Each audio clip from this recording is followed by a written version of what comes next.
सांप का बदला। दरिया के किनारे एक छोटा सा सब्ज सांप रहता था। इसका नाम था सिली।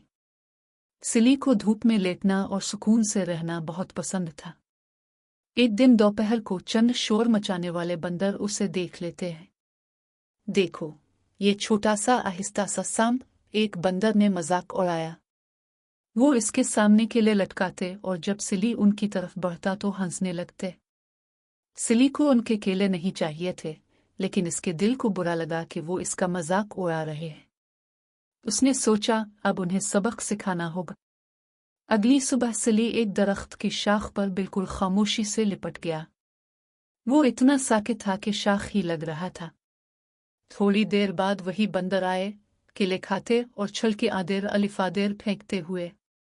अचानक सिली ने धीरे से नीचे सरकना शुरू किया और जोर से सस की आवाज निकाली। बंदर चौंक कर चीखे और अपने सारे केले घबराकर दरिया में फेंक दिए। वो फौरन दरख्तों पर चढ़ गए और डर के मारे बिल्कुल खामोश हो गए। सिली ने उनका पीछा नहीं किया। वो बस पुरसुकून होकर घास में लूट गया और खुशी से अपनी धूप सेंकने लगा।